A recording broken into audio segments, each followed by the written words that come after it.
Well, hey, everybody, I'm Dan Davidson. And I'm Bill Smith. And it's time for the news from TrekNews.net.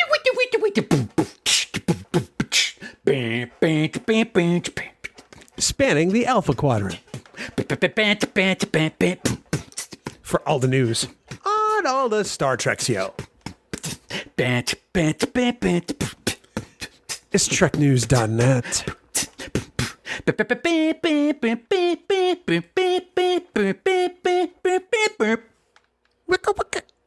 the only thing you were missing. That was good.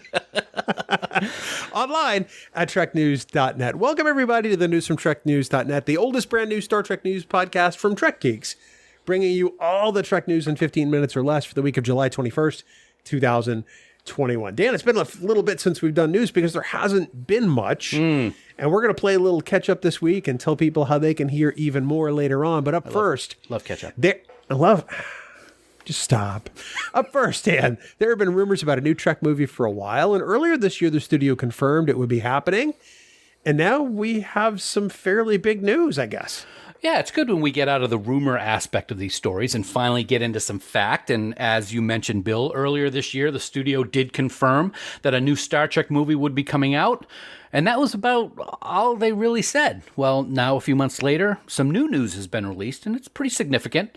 The project now has a director, and some may say it's a big name. It's Matt Shakman, who most recently directed all 9 episodes of the hugely popular WandaVision series, Season 1, over on Disney+. WandaVision, by the way, gathered 23 Emmy nominations earlier last week, which is a pretty huge feat in itself, including a nod to Shakman for a Best Director nomination. Anyway, in addition to WandaVision, Shakman is an award-winning director for his work in theater and television, including helming episodes of 6 Feet Under, House, Game of Thrones, and Succession.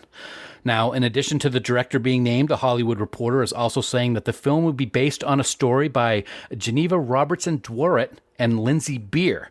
Now, Robertson Dworet co-wrote the 2018 Tomb Raider movie and 2019's Captain Marvel, which, Bill, I know you loved just as much as I did. Indeed. Yeah, and finally, according to the report, filming of this new movie will begin in the spring of 2022 and is set for a June 9th, 2023 release. And of course, that can change, and we'll find out a little bit down the road.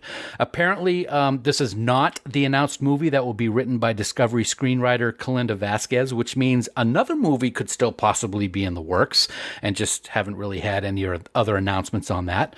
What is not known about this, Bill, is whether it will be a Kelvin timeline movie with Chris Pine and Zachary Quino and the entire cast, or something completely new. So I guess we still have much more to find out about it.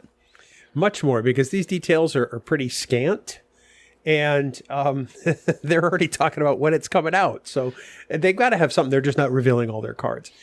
Interesting about Matt Shakman. So he has directed several episodes of the FX comedy It's Always Sunny in Philadelphia. Mm-hmm. That's where he got the job to direct an episode or two of Game of Thrones, because the producers of Game of Thrones have actually written episodes of Sunny.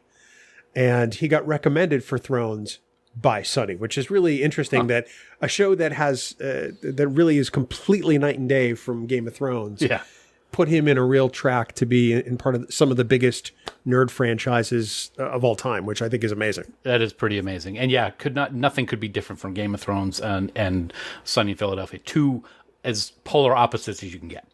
Yeah, absolutely. Moving on, Dan. You know, toys are fun.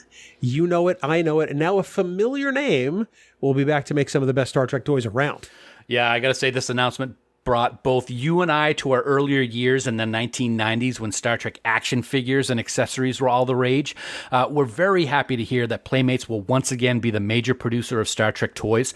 Playmates and Viacom CBS Consumer Products announced a new license for the Star Trek franchise recently, and this deal covers action figures, vehicles, ships, all kinds of stuff, just to name a few. And the new line of Playmates Star Trek toys will kick off in 2022. Now, Bill, you may ask, what shows will these new toys be from? Hey, Dan. You know, what shows will these new toys be from? Well, buddy, I'm glad you asked. First, you can look forward to a new lineup of action figures and accessories from Prodigy, awesome. Discovery, Lower Decks, and Picard. So basically everything currently running on Paramount Plus right now, or about to start on Paramount Plus when you talk about Prodigy. Plus, Playmates also says that other Star Trek series throughout the universe will be coming soon, and they say that future announcements will include other series and motion pictures, which is pretty cool. So basically clear out some new shelf space or put up new shelves or do whatever you need to do, because we're going to have new toys, yo. And I'm pretty excited about it. It's amazing. I can remember being in Denver in the early 90s and going around to various toy stores looking for some of these action figures just to complete my set. Some people wanted to collect the same number through all of them, which was almost impossible unless you knew somebody. But I'm looking forward to those days. It's about time we had some Star Trek action figures. And hopefully, this is just my own personal wish, I hope they look a little better than kind of the cartoonish version of the Playmates figures in the 90s. Yeah. Now, I think Playmates also did the action figures for Star Trek 2009. I could be wrong about that. I'd be happy if they looked like that. Yeah, that would be cool. Now, they did have a little bit of a teaser image when they made this announcement of characters beaming in, and you can slightly see some characters. Some people think one of them is bearded Spock from Discovery Season 2 and some other things. So it'll be very interesting to see what those first releases are when they come out early next year. Well, there you have it. I mean, this is very exciting. I can't wait. I look forward to spending my money on more things. Yeah. Well, Dan, that's going to bring us to the biggest thing of the week. The story that piques our interest the most, and this week that honor goes to Emmy nominations. Woohoo! It's award season, and Star Trek once again has picked up some great recognition. Yeah, they really have. It's always good to see Star Trek recognized with award nominations, and this year we actually have 2 Star Trek shows that have picked up Emmys. For Discovery, the nominations are for Outstanding Prosthetic Makeup, Outstanding Period and or Character Makeup Non-Prosthetic, Outstanding Special Visual Effects in a Single Episode, and Outstanding Sound Editing for a Comedy or Drama Series. And the latest animated Star Trek Lower Decks also picked up 1 nomination for Outstanding Sound Editing for a Comedy or Drama Series and Animation. Now, Doug Jones and Noah Averbach-Katz have already tweeted out how great it is to see the prosthetics team nominated for the amazing work they do, and it's always great to see those stars recognize the people behind the camera. Now, this is the first nomination for Lower Decks, and it's the 10th nomination for Discovery, which is pretty big. That's a good number for only 3 seasons in. The franchise now has 174 nominations, along with 36 wins, and for those keeping track, TNG leads with 58 nominations and 18 wins. That's pretty good. That's pretty good. That's amazingly good. One of the things that strikes me is that we're still in an era where The Mandalorian can be nominated for any Emmy under the sun. Mm-hmm. And Star Trek is still relegated to largely technical Emmys. Yeah. Really, in the modern era, as I refer to it, or the Berman era forward, the only non-technical Emmy that Star Trek, I believe, has ever been nominated for is Best Dramatic Series in Season 7 of TNG. The only Star Trek series to ever be nominated for that particular honor. It lost that year, by the way. Yeah, it's really sad. And on that note, I was really kind of disappointed to see no Picard nominations for season 1 because there was a lot of great stuff. I thought the writing was fantastic. I thought Sir Patrick Stewart was phenomenal, given the amount of work that he had to do and his age and the character and all that stuff. I 100% agree with you. It's about time that this franchise be recognized for more than just a special effects makeup hub for awards, because there's a lot more to it than just that. And not that they're not deserving of that. They absolutely are. It's great to see these industry professionals getting some recognition because it is well-deserved. And I really hope they bring that hardware home because they deserve it 100%. It would be nice if we didn't have to sit here and wonder if the Academy had something against Star Trek, because that's the way it feels every year Emmy nominations come out, quite frankly. If other genre shows can get nominated for acting awards, we've had some of the best actors on the planet in Star Trek. What the hell? Yeah, absolutely. Now, I know that we've seen awards in the past, nominations, I think for Doug and Sonequa, but still, they're very few and far between when you look at the amount of nominations that they get for stuff that we've talked about. So, like you said, I really hope they take home the trophies because they're deserving of it. It's always great to be nominated, as they say, but you know what? You want to win. I want them to win. You want them to win. So, win. All I do is win. No, stop. The last thing I want to hear is DJ Khaled in my head. No, I don't like the song anyway. My wife goes around singing that song sometimes. It's like, oh my God, stop. That's great. It's interesting. The lack of nominations for Picard, I think, really says a lot because there's a lot of great acting going on in Picard. People can have whatever criticisms they want about the series. Yep.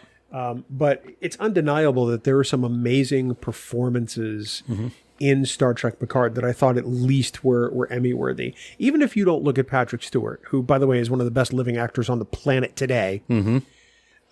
Michelle Hurd, I thought, absolutely deserved some kind of nomination for her work. Yep. As well as many of the others. I thought Brent Spiner really kind of deserved an Emmy nomination, for guest actor. Yep. Because I thought his Altan Inigo Soong, say that 10 times fast, was really quite wonderful. So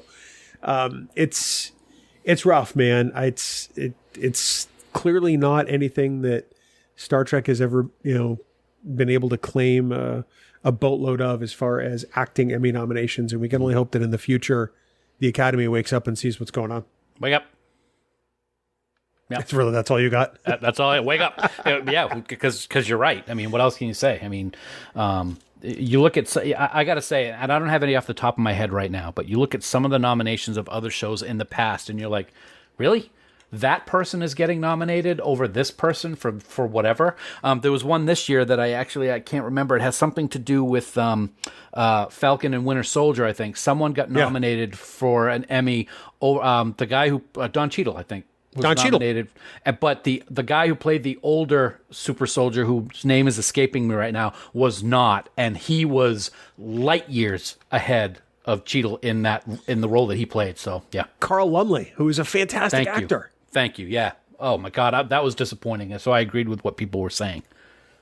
He does an amazing job. It's starting to strike me like a popularity club. I just want them to start winning some stuff. That would be nice. Well, we'll see. Emmys will be coming up some point. I don't have the date, and that's poor news reporting on my part. I don't have the date, but you know what? We don't need it because we'll see it on social media when it happens. Let's be honest. We're not going to watch them anyway. No, I don't know, but who does? Besides the people. What can I say? So, that about does it for the news from TrekNews.net for the week of July 21st, 2021. We're going to discuss a couple more Trek news stories on the Trek Geeks mobile app, so be sure to visit trekgeeks.com/app to download it today. Of course, remember, for all the news on all the Star Trek CO, please visit our great friends at TrekNews.net. Have a great week, everybody. Live long and prosper. Coconut.